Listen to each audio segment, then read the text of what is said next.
Militer Rusia terus menggencarkan operasi sapu bersih musuh di wilayah Kursk. Salah satunya dengan bantuan drone pengintai dan penghancur drone Lancet. Lancet jadi momok musuh membakar peralatan musuh di wilayah perbatasan wilayah Kursk. Rekaman tersebut menunjukkan kekalahan kendaraan tempur lapis baja angkatan bersenjata Ukraina oleh Lancet. Serangan Lancet direkam kamera pengontrol objektif untuk mengkonfirmasi penghancuran target. Unit pengintaian kelompok pasukan utara mengidentifikasi kendaraan tempur lapis baja multiguna beroda buatan Italia dari Yprisai, angkatan bersenjata Ukraina. Target yang ditemukan dihancurkan menggunakan amunisi Lancet yang berkeliaran.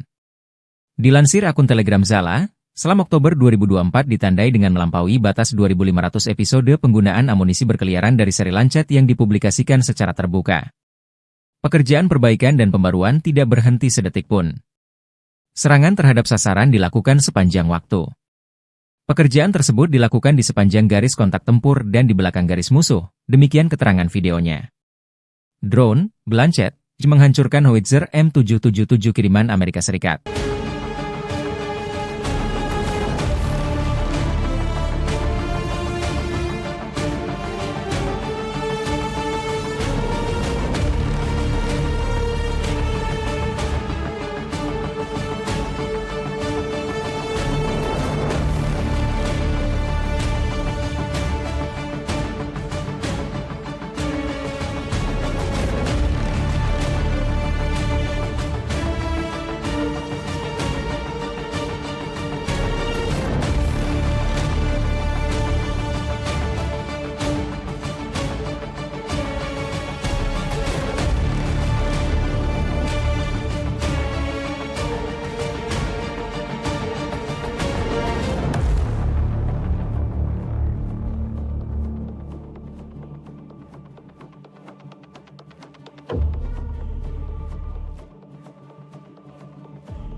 Sebuah howitzer 155 mm ditemukan oleh Tentara Angkatan Darat ke-6 Distrik Militer Leningrad di arah Volchansky.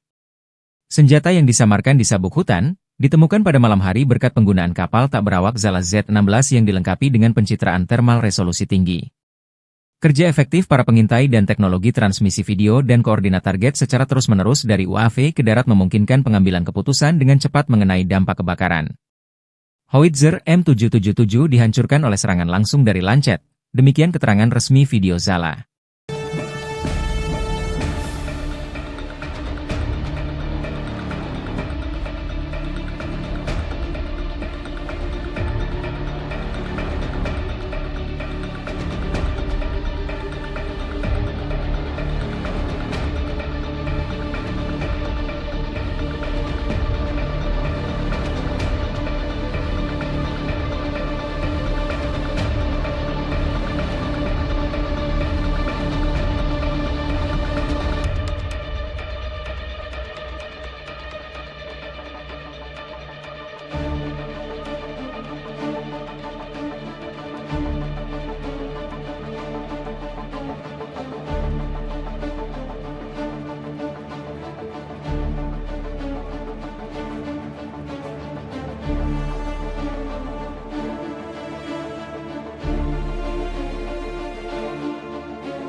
Drone Zala Lancet salah satu momok bagi pertahanan Ukraina di garis depan selama konflik. Drone buatan Rusia merupakan sistem persenjataan tak berawak dengan kemampuan menyerang secara presisi. Zala Lancet dikenal sebagai drone loitering munition, yang dapat mengudara untuk menemukan dan menghancurkan target secara mandiri. Drone ini memiliki sistem optik elektronik yang canggih, sehingga mampu mengidentifikasi target secara akurat dari jarak jauh. Dengan kecepatan jelajah sekitar 110 km per jam, Zala Lancet dapat menjangkau target dalam waktu singkat. Drone ini juga dilengkapi dengan hulu ledak yang memiliki daya ledak tinggi, efektif untuk menghancurkan berbagai jenis target, termasuk kendaraan lapis baja dan infrastruktur. Dalam hal daya tahan, Zala Lancet dapat bertahan di udara selama 40-60 menit, memberikan waktu yang cukup untuk melakukan pengintaian atau memilih target. Zala Lancet dapat digunakan untuk misi pengintaian dan penyerangan. Jangkauan maksimumnya 40 km, 25 mil, dan berat lepas landas maksimum, MTO, hingga 12 kg, 26 pon. Dalam mode tempur, ia dapat dipersenjatai dengan hulu ledak peledak tinggi, HI fragmentasi, atau muatan berbentuk. Ia memiliki fitur kendali optik elektronik dan unit kendali TV, yang memungkinkan amunisi dikendalikan selama tahap akhir penerbangan. Drone ini memiliki modul intelijen, navigasi, dan komunikasi. Menurut Kepala Desainer Zala Aero Alexander Zaharov, Lancet dapat digunakan dalam apa yang disebut peran penambangan udara. Dalam peran ini, drone ini menukik dengan kecepatan maksimum hingga 300 km per jam, 190 mph, dan menyerang kendaraan udara tempur nirawak, UCAV, musuh di tengah penerbangan. Lancet dapat diluncurkan melalui peluncur ketapel dari platform darat atau laut seperti kapal patroli kelas Raptor. Drone ini ditenagai oleh motor listrik. Lancet beroperasi pada dua saluran frekuensi dengan frekuensi cadangan untuk mempersulit gangguan, dan mereka dapat berinteraksi dengan UAV relay komunikasi.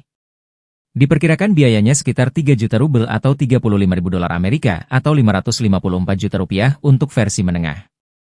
Versi lebih murah juga tersedia.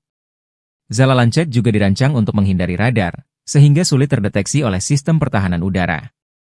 Kecanggihannya menjadikannya alat strategis dalam peperangan modern, terutama dalam operasi yang membutuhkan serangan tepat dan cepat.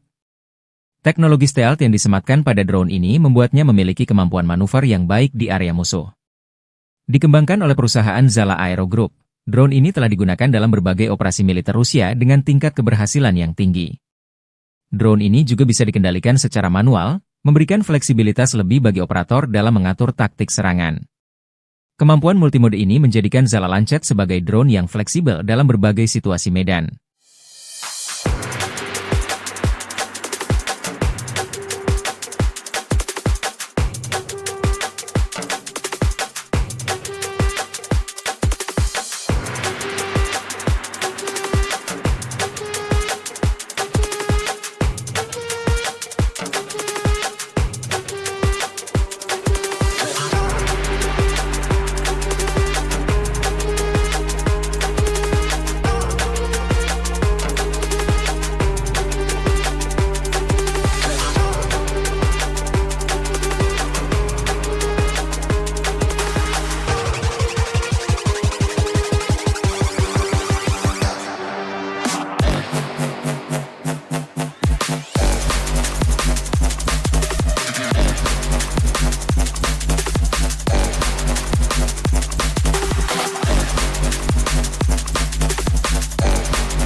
Militer Rusia meluncurkan lebih dari 2.000 pesawat nirawak jenis Shahed ke Ukraina selama Oktober 2024, kata Presiden Volodymyr Zelensky 2 November waktu Kiev.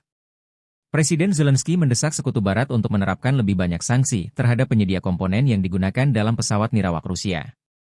Rusia terus menghindari sanksi melalui penggunaan jaringan penghindaran sanksi dan perusahaan cangkang. Rusia juga dibantu dalam penghindaran sanksi melalui sekutu-sekutunya, termasuk Tiongkok, Iran, dan Korea Utara. Volume pesawat nirawak, Shahed, ini berarti lebih dari 170.000 komponen yang seharusnya diblokir agar tidak sampai ke Rusia, kata Zelensky dalam pidato malamnya. Mikrochip, mikrokontroler, prosesor, dan banyak bagian lainnya sangat penting untuk memungkinkan teror ini. Semua ini dipasok Rusia dari luar negeri. Sayangnya, dari perusahaan-perusahaan di Tiongkok, Eropa, dan Amerika, banyak kontribusi kecil tetapi signifikan terhadap teror Rusia yang sedang berlangsung, ditambah Zelensky. Komentar Zelensky muncul saat Rusia melancarkan serangan pesawat nirawak massal di Kiev pada 2 November, yang menyebabkan kebakaran di gedung hunian 16 lantai dan gedung perkantoran, serta menyebabkan seorang wanita berusia 82 tahun mengalami luka serpihan di kepala. Dalam pidatonya malam itu, Zelensky menyerukan agar sanksi terhadap perusahaan yang mengirimkan komponen ke Rusia dibuat lebih luas dan efektif. Skema semacam itu juga memungkinkan Rusia untuk membantu memperkuat rezim di Iran dan Korea Utara. Ini adalah ancaman global, dan hanya dapat diatasi melalui tekanan global yang terkoordinasi. Komentar Zelensky muncul beberapa hari setelah Amerika Serikat menjatuhkan sanksi pada 30 Oktober terhadap hampir 400 entitas dan individu yang secara langsung atau tidak langsung terlibat dalam mendukung Rusia dalam perangnya melawan Ukraina. Pembatasan tersebut diterapkan pada perusahaan yang terlibat dalam jaringan penghindaran sanksi di 17 yurisdiksi, termasuk Tiongkok, India, Malaysia, Uni Emirat Arab, UEA, Thailand, dan Turki, menurut Departemen Keuangan Amerika Serikat. Rusia telah meluncurkan puluhan ribu drone tipe Shahed rancangan Iran yang murah namun efektif terhadap Ukraina sejak musim gugur 2022. Pada tanggal 20 Oktober, Zelensky mengatakan bahwa total 6.130 drone tipe Shahed telah diluncurkan sejak awal tahun 2024, meskipun jumlah tersebut tidak termasuk ratusan drone yang diluncurkan dalam 2 minggu terakhir. Dalam beberapa bulan terakhir, Rusia telah meningkatkan serangan drone yang menargetkan kota-kota di seluruh Ukraina hampir setiap hari sejak awal September. Обходити санкції, які давно вже були введені проти Росії за цю війну. Так само, як і з шахедами, з російськими ракетами. Вони всі містять компоненти з інших країн. Боротися проти російських ударів – це означає боротися в тому числі за силу санкцій проти Росії. Санкції мають збільшуватись, бути ефективними. І кожна схема обходу санкцій – це злочин проти людей і світу.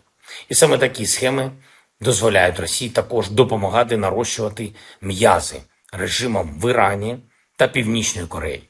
Це глобальна загроза. І тільки глобальним спеціальним тиском можна це подолати. Сьогодні я хочу відзначити наших військових, які проявили себе найкраще в протидії шахедам. Саме цими тижнями мобільна вогнева група «Майстер» 35-ї окремої бригади морпіхів, мобільні вогневі групи «Ужик» та «Шерхан» 59-ї окремої мотопіхотної бригади, мобільна вогнева група 494 14-ї радіотехнічної бригади імені Богдана Хмельницького, також мобільні вогневі групи 513 та 631, 636-го окремого зенітного кулеметного батальйону сухопутних військ, і ще мобільна вогнева група номер 9 7-ї бригади тактичної авіації. Я дякую всім вам за вашу роботу, за вашу службу, кожному, хто захищає Україну так результативно. Говорив з головкомом Сирським, доповідь по фронту, основні напрямки Курахівський, Покровський, Лиманський і всі інші. Турецький напрямок також. Дякую всім нашим воїнам за хоробрість. Кожна захищена наша позиція, кожна відновлена позиція мають значення для всіх нас, для всього фронту. Вдячний воїнам 79-ї окремої десантно-штурмової бригади. Хлопці б'ються саме на Курахівському напрямку. Також інші напрямки на Донеччині. 38-ма окрема бригада морської піхоти. Молодці. 68-ма окрема єгерська бригада. Дякую вам, воїни. Оріхівський напрямок. Дякую всім воїнам 128-ї окремої гірсько-штурмової та 141-ї окремої піхотної бригади. Також Придніпровський напрямок, 124 та 126 окремі бригади ТРО. Дякую. Слава усім, хто воює заради України, усім, хто працює заради нашої держави, заради всіх наших людей. Дякую кожному у світі, хто допомагає, дійсно допомагає нам захищати право, наше право, українське право і кожного народу на своє власне життя. Слава Україні! Download Tribun X sekarang, menghadirkan lokal menjadi Indonesia.